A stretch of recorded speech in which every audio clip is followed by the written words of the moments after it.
శ్రీమాత్రే నమ. జయ గురు దత్తాత్రేయ నమ. ఈ వీడియోలో మనం వృషభ రాశి వారికి డిసెంబర్ 5వ తారీఖున మిథున రాశిలోకి వక్రగమనంలో ప్రవేశిస్తున్నటువంటి గురువు, అంటే ఆల్రెడీ మిథున రాశిలో ఉంటూ కొంతకాలం పాటు కర్కాటకంలోకి మారి తిరిగి మళ్ళా వక్రగమనం వల్ల మిథున రాశిలోకి ప్రవేశించడం జరుగుతుంది. అయితే ఇంకా ఈ వక్రగమనంలో మార్చి 11 వరకు 96 రోజుల పాటు గురుగ్రహం అత్యంత శుభుడై మిథున రాశిలో సంచరించడం జరుగుతూ ఉంటుంది. ఇది వృషభ రాశి వారికి ఒక విధంగా చాలా అదృష్టంతో కూడుకున్నటువంటి విషయం అన్నమాట. అంటే ధనస్థానంలో గురుగ్రహం వక్రగమనం పొందడం వల్ల సాధారణంగా ధన విషయాల్లో అనుకూలత ఏర్పడుతూ ఉంటుంది. ఎస్పెషల్లీ వృషభ రాశి వారి యొక్క అదృష్టం ఏంటంటే, గతంలో మీరు పోగొట్టుకున్నటువంటి ధనం ఏదైనా సరే, ఎవరికన్నా అప్పు వచ్చినా సరే, దేంట్లో ఇన్వెస్ట్మెంట్ చేసి ఉన్నా సరే, తిరిగి ఆ ధనాన్ని మీరు పొందే అవకాశం ఉంటుంది. దాని తర్వాత గతంలో మీ కుటుంబం నుంచి దూరమైనటువంటి మీ కుటుంబ సభ్యులు తిరిగి మళ్ళా మీ కుటుంబంలో కలుసుకొని మళ్ళా మీతో అడ్జస్ట్ అవ్వడం జరుగుతూ ఉంటుంది. ఈ రెండు ప్రధాన విషయాలుగా ఈ రాశివారి యొక్క అదృష్టం. అయితే వక్రగమనం పొందినప్పుడు ఈ గురువు రాశిలో ఉన్న ఫలితాన్ని కూడా ఇవ్వడం జరుగుతూ ఉంటుంది. అంటే ఒక శుభగ్రహం మన వృషభ రాశిలో ఉన్నటువంటి ఫలితం ఇచ్చినప్పుడు ఈ రాశి వారికి ఒక విధంగా మంచి ఆలోచనలు కలుగుతూ ఉంటాయి, ఆరోగ్యం బాగుపడుతుంది, వారిని వారు సంస్కరించి మంచి మార్గంలో నడిచే ప్రయత్నం చేస్తూ ఉంటారు. ఏదైనా ఒక పద్ధతిగా, ఒక బాధ్యతగా, ఒక రెస్పాన్సిబిలిటీగా అందరికీ నచ్చే విధంగా చేయడం జరుగుతూ ఉంటుంది. ఇది ముఖ్యంగా విద్యార్థుల్లో చాలా క్రమశిక్షణ పెరిగి చాలా నియమబద్ధతగా వారి యొక్క విద్యలో సక్సెస్ సాధించడం కూడా జరుగుతూ ఉంటుంది. సో అయితే ఈ 12వ స్థానంలో, అంటే గురువు తన ఉన్న స్థానం నుంచి 12వ స్థానంలోకి రావడం వల్ల అటు 1, 5, 9 భావాలు యాక్టివేట్ చేస్తాడు. దానివల్ల 5వ స్థానం అంటే సంతానం కొరకు, అంటే కుటుంబ స్థానంలో గురువు ఉన్న కుటుంబ సభ్యుల్ని పెంచుతాడు. అదేవిధంగా వక్రగమనంలో ఉండడం వల్ల వృషభ రాశిలోకి వచ్చి 5వ స్థానాన్ని 9 యాక్ట్ చేయడం వల్ల సంతానం కొరకు ఏదన్నా మీరు ప్రయత్నం చేస్తుంటే ఈ సమయంలో ప్రయత్నం చేయొచ్చు. అంటే ఎస్పెషల్లీ ఏంటంటే, గతంలో మీరు ఏదన్నా ఒకసారి ఏదన్నా IVF ద్వారానో వేరే పద్ధతుల ద్వారా ప్రయత్నం చేసి ఫెయిల్ అయ్యి ఉంటే ఈ సమయంలో తిరిగి ప్రయత్నం చేయడం వల్ల, అంటే ఎప్పుడో మార్చి 11 వరకు డిసెంబర్ 5 నుండి ప్రయత్నం చేయడం వల్ల సఫలీకృతం అయ్యే అవకాశం ఉంది. బట్ ఏదైనా ఒకరి యొక్క జీవితంలో సంతానం కలగాలన్నా, వివాహం జరగాలన్నా తప్పనిసరిగా గురువు యొక్క అనుగ్రహం ఉంటేనే మీకు అవి కలుగుతూ ఉంటాయి. అంటే చాలామంది చాలా సందర్భాల్లో డాక్టర్లను సంప్రదించి IVF ద్వారా, కృత్రిమ పద్ధతుల ద్వారా సంతానంకు ప్రయత్నం చేస్తుంటారు. అయితే ఆ సమయంలో పాపం ఎంత బాగా ప్రయత్నం చేసినా ఏదో కొద్ది రోజుల్లోనే అది ఫెయిల్ అవ్వడం కూడా జరుగుతూ ఉంటుంది. దీనికి ప్రధాన కారణంగా భావించినప్పుడు ఈ గురుబలం లేకపోవడం, 5వ స్థానంలో 9వ స్థానంలో పాపగ్రహ సంచారం, ఈ విధంగా ఈ కృత్రిమ గర్భధారణ ఇవై ఫెయిల్ అవ్వడం జరుగుతూ ఉంటుంది. అందుకనే చాలామంది ఈ రెండు, అటు డాక్టర్ని సంప్రదించి అటు సరైనటువంటి జ్యోతిష్కుడు సలహా తీసుకోవడం వల్ల కంపల్సరీగా సంతానం అన్నది ప్రతి ఒక్కరికి జరుగుతుంది. ఇప్పుడు ఈ సమయంలో ఈ రాశి వారు సంతానం కొరకు ప్రయత్నం చేయొచ్చు. ముఖ్యంగా ఆర్థిక సంబంధించిన విషయాలు, గురువు ఈ రాశి వారికి అష్టమ లాభాధిపతి. అష్టమం అంటే ఆకస్మిక ధనలాభానికి, అక్రమ సంపాదనకి, మనది కాని సంపాదనకి, ఇన్సూరెన్స్ ద్వారా వారసత్వంగా వచ్చే ఆస్తులు, అలాగే మీకు చాలా ప్రతిభ ఉండడం వల్ల ఏదైనా ప్రభుత్వ పురస్కారం, ఏదైనా బిరుదులు, బహుమతులు లాంటివి రావడం వల్ల ఈ సమయంలో మీకు ఒక ఆకస్మిక ధనలాభం లాంటిది రావడం జరుగుతూ ఉంటుంది. అది గౌరవప్రదంగా ఉండడం జరుగుతూ ఉంటుంది. కొంతమంది ఈ రాశి వారికి ఎవరన్నా మంచిగా మీలో ఉన్నటువంటి విద్వత్తుకి మంచి సన్మానం అది చేసి ఏదో ఒక మంచి బహుమతి లాంటిది ఇవ్వడం కూడా ఈ సమయంలో జరిగే అవకాశం ఉంది.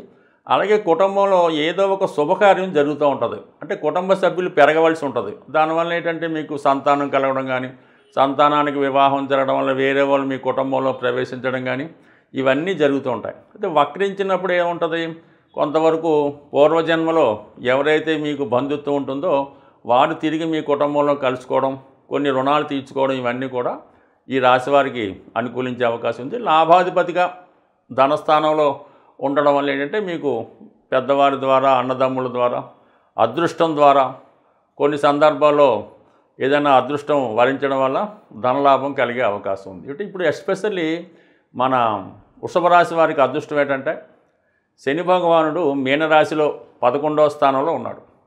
అంటే ఆ 11వ స్థానానికి అధిపతిగా ఉన్నటువంటి గురువు ఇప్పుడు ధనస్థానంలో ఉన్నాడు.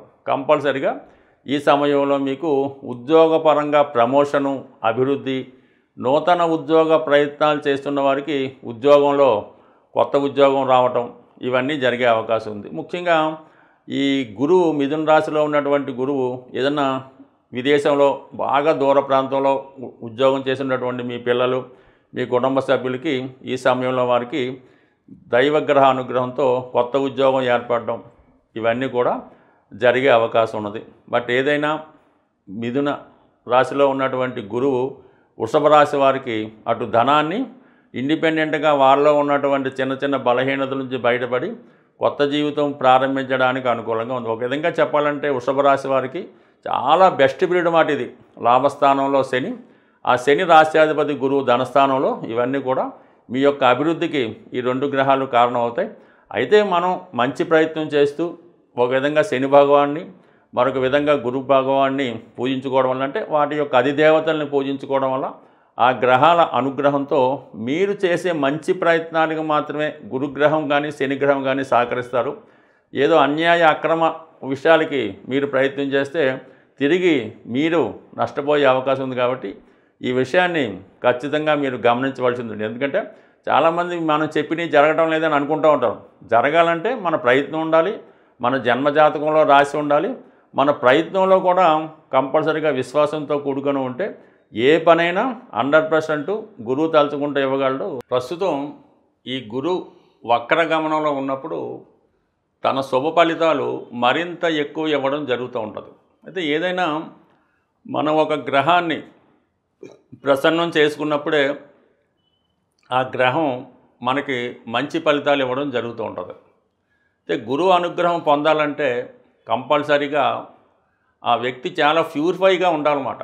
మనసులో ఎటువంటి చెడు ఆలోచన లేకుండా చాలా శుభ్రంగా అతను ఉండవలసి ఉంటుంది. అంటే శరీర శుభ్రతే కాకుండా మానసికంగా, ఆలోచనాపరంగా అన్ని విధాలుగా అతను ప్యూరిఫైగా ఉన్నప్పుడు ఆ భగవంతుని అనుగ్రహం ఆటోమేటిక్గా లభిస్తూ ఉంటుంది. అందువలన ముఖ్యంగా మనం పరిశుభ్రంగా ఉండడం, మన మనసు ప్రశాంతంగా ఉంటూ ఎక్కువగా గురువుకి ప్రసన్నానికి దక్షిణామూర్తి అంటే శివుణ్ణి ఆరాధించవచ్చు. అవకాశం ఉన్నవాళ్ళు దక్షిణామూర్తి యొక్క క్షేత్రాన్ని దర్శించడం వల్ల గురుగ్రహ అనుగ్రహాన్ని పొందవచ్చు. లేదంటే దత్తపీఠం, దత్త క్షేత్రాలు, దత్తాత్రేయుడు, సాయిబాబా వారు, రాఘవేంద్ర స్వామి, లేదంటే మీకు విద్య నేర్పిన గురువు, ఇవన్నీ కాదు మీ తల్లిదండ్రులు, వీళ్ళంతా కూడా గురువు దైవంతో సమానం. కాబట్టి వారికి సేవించడం వల్ల, వారిని బాగా చూసుకోవడం వల్ల గురుగ్రహ అనుగ్రహం సంపాదించడం జరుగుతూ ఉంటుంది. అంటే అతి సులువుగా మనం గురుగ్రహ అనుగ్రహం పొందాలంటే గోసేవ, తప్పనిసరిగా గోశాలని సందర్శించడం, గోవుకి సేవ చేయడం అంటే శుభ్రంగా గోవు ఉన్న ప్రదేశాన్ని శుభ్రపరచడం, గోవుకి మంచి వసతి కల్పించడం, అలాగే గోవుకి స్నానం చేయించడం అయితే కానీ శుభ్రంగా పూజించడం అయితే, అంటే పువ్వులతో పూజించడం కన్నా గోసేవ అంటే గోవుని సేవ చేసి ఆ గోశాల శుచిగా శుభ్రంగా ఉంచడం వల్ల కూడా గురువు యొక్క అనుగ్రహాన్ని పొందడం జరుగుతుంటుంది. ఎటువంటి కార్యక్రమం అయినా ఈ గోశాలలో చేసుకున్నప్పుడు మనకి మంచి ఫలితాలు రావడం జరుగుతూ ఉంటుంది. అంటే ఏదైనా మనకి పరీక్షకి రాస్తున్నాం, ఒక హాల్ టికెట్ వచ్చింది, గోవుకి చూపించి సక్సెస్ అవ్వచ్చు. లేదంటే ఒక అగ్రిమెంట్ చేసుకున్నాం, ఒక వ్యాపారాన్ని ప్రారంభిస్తున్నాం, ఆ వ్యాపార అగ్రిమెంట్లు ఒప్పందులు ఈ గోశాలలో గోవు సమక్షంలో చేసుకోవడం వల్ల కొన్ని ఒప్పందాలు అయితేనే, కొన్ని ప్రమాణాలు అయితేనే వాటికి బలం చేకూరి అవి విజయం చేకూరే అవకాశం ఉంటుంది. ఏదైనా గురుగ్రహ అనుగ్రహం ఈ చిన్న చిన్న వాటి ద్వారా పొందవచ్చు. సరే, అవకాశం ఉన్నవాళ్ళు ఒక మంచి కనక పుష్యరాగాన్ని ధరించవచ్చు. సో లేదంటే ఏదైనా ఒక మంచి పసుపు కొమ్ము ఉంటుంది, అది మరి ఒక దండకు కానీ లేదంటే జేబులో కానీ పెట్టుకోవడం వల్ల కూడా గురువు మనకి బాగా సంకల్పిస్తూ ఉంటాడు, అనుగ్రహిస్తూ ఉంటాడు. పసుపు రంగు వస్త్రాలు ధరించడం వల్ల, స్త్రీలు ఎక్కువగా స్నానం చేసినప్పుడు అది పసుపు వాడటం వల్ల, మగవాళ్ళు కూడా పసుపు కొమ్ముని దగ్గర పెట్టుకోవడం వల్ల ఇవన్నీ కూడా గురువు యొక్క అనుగ్రహానికి పాత్రలు అవ్వడానికి అవకాశం ఉంటుంది. బట్ ఏదైనా ప్రతి గురువారం ఏదో ఒక దేవాలయాన్ని దర్శించి విధి విధానంగా పూజించడం వల్ల గురువు యొక్క అనుగ్రహం పొందడం జరుగుతుంది. బట్ ఏదైనా ఒక మనిషి జీవితంలో శుభాలు జరగాలన్నా, పెళ్ళి, సంతానం లాంటివి కలగాలన్నా, మంచి ఆరోగ్యం రావాలన్నా కంపల్సరిగా గురుబలం జాతకంలో ఉండవలసిందే. గురువు అనుకూలంగా ఉంటేనే మిగతా గ్రహాలు కూడా అనుకూలించి మీకు ఆటి ప్రభావాన్ని కూడా ఇవ్వడం జరుగుతుంది.